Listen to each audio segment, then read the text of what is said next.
In today's adventure, we will take you around the island of Guam to very beautiful places. They're actually very dear to my heart. We might run into some difficulties, but we will overcome. Welcome to the mangrove forests of Guam. We will be visiting 3 locations in this video. Achang Bay, located in Mangrove,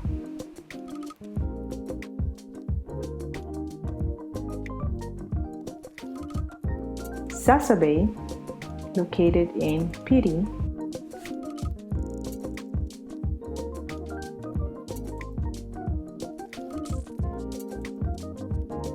and Talafofo Bay, located in none other than Talafofo. If you would like to visit these places in the future with your friends, I invite you to take care of the environment, respect it, and preserve it. So what are mangroves?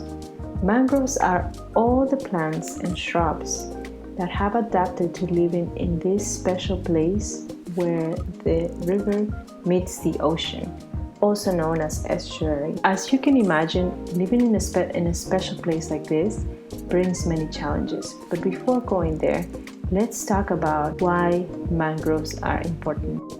Although it is true that we have lost a lot of our mangrove forests here on Guam due to dredging, it would seem that we don't really have to take care of them. But that's not true, because mangroves act as fisheries, offering protection for juvenile fish and also offering a stable ecosystem for other fish to reproduce. Mangroves are also a natural sewage treatment. Why? Because they catch sediments that come from land that would otherwise affect coral and seagrass beds if they were not stopped by the mangrove system.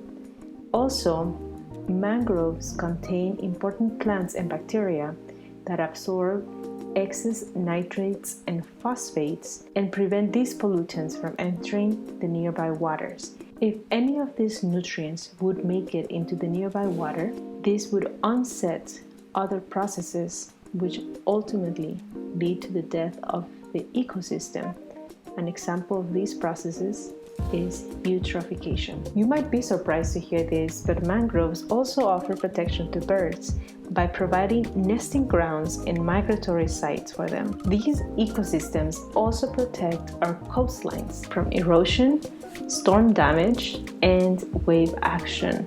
And they also act as buffers and catch sediments. And by catching this sediment, over time, these grounds become land due to this accumulation of sediment. Mangroves are also a source of income for many people around the world. These ecosystems provide communities with food, medicine, fuel, wood, dyes, and construction materials. They provide grounds and patches for agricultural activities. I may be biased, but I find the mangroves to be such a fascinating place. So I really want to encourage you that if you're able to go, grab a friend and go and explore. Remember, just protect your environment. As soon as you step into the world of the mangroves, you will hear a lot of weird noises, and most of the time are little creatures that are running away into the hideout places. You might be able to catch some of them. I would recommend to just take a moment to sit down, squat, and observe. One of the first things you might notice is what is called a fiddler crab.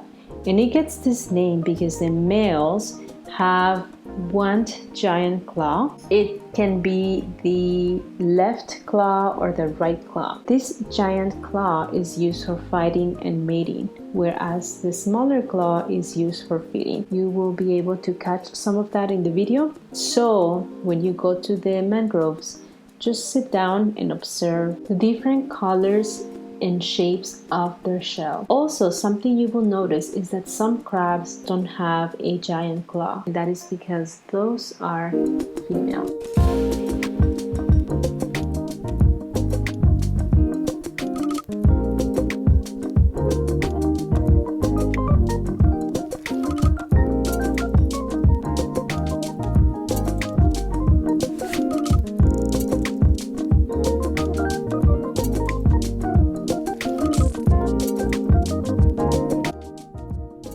Something else you might be able to observe if you're just very patient and quiet are my absolute most favorite creature in the mangroves, and these are the, drumroll, mudskippers. Mudskippers are a one-man show.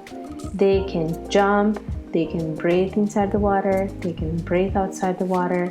They use crutches, they dig burrows, they build chimneys, they skip on land, they can live in fresh water and salt water. Well, the list is endless. When it comes to breathing, they have a very special adaptation. They close their gill chamber and gulp some air. This air mixes with the water that is already inside the fish, producing an oxygen-rich environment that keeps the gills oxygenated. So I invite you again, if you're planning to go to the mangroves, sit very still, bring your camera. If you have a zoom lens, bring it up and take some pictures and videos of these beautiful creatures. The last organism we will talk about are the mangroves. They are so important that this whole ecosystem bears their name.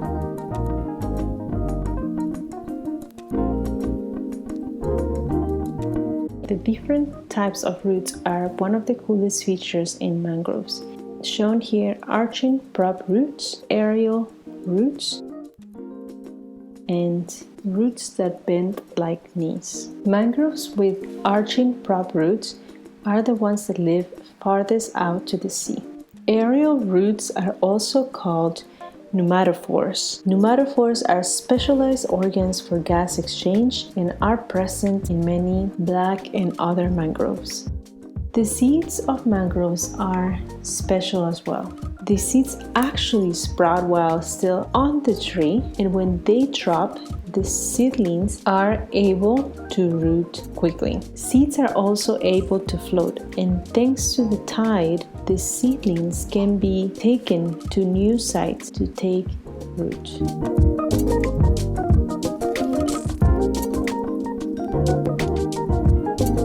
Mangrove swamps face many different challenges. 3 of these challenges are salinity, tidal changes, and anoxic mud. Mangrove swamps are hypersaline environments. This is because when the tide comes in, it brings salt water. Salt water is heavy and it sinks. As the tide recedes, it leaves all the salt behind, making this environment hypersaline. These tidal changes also bring challenges to organisms. In low tide, organisms are covered in 100% fresh water. In high tide, organisms are flooded with salt water. Something else that is affected by the tidal changes is the movement of nutrients. In low tide, it leaves nutrients behind, and at the same time, rivers are bringing down nutrients. When the tide comes in, it raises these nutrients to organisms and makes them available for their consumption. Organisms in the mangrove swamps receive the name of euryhaline, which means that they are adapted to living in an environment with a wide range of salt levels.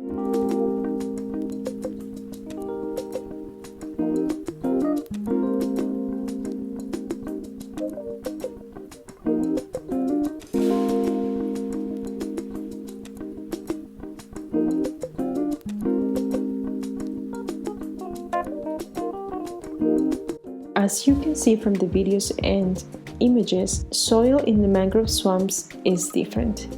The topsoil is made of sand, silt, and clay. The sand here is light color, it is porous, and it facilitates percolation and aeration during low tide. The dark color clay is less aerated.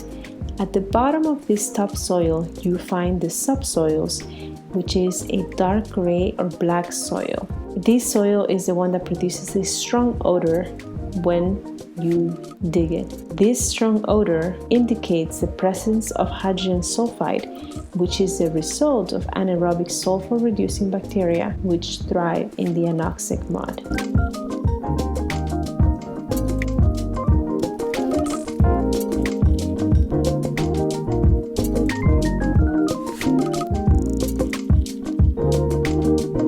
I hope by now you're able to see why I love this ecosystem. Mangroves are such resilient plants, and even in the middle of challenges, they are able to find ways to adapt to these challenges. However, there's a couple of things which they cannot do anything about.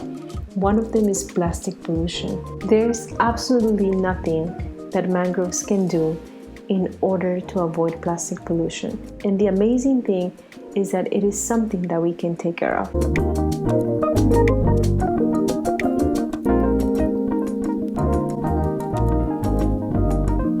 So let's work together and take care of our environments. Remember, we share the same air, same ocean, and same island. We are all interconnected, so let's take care of each other.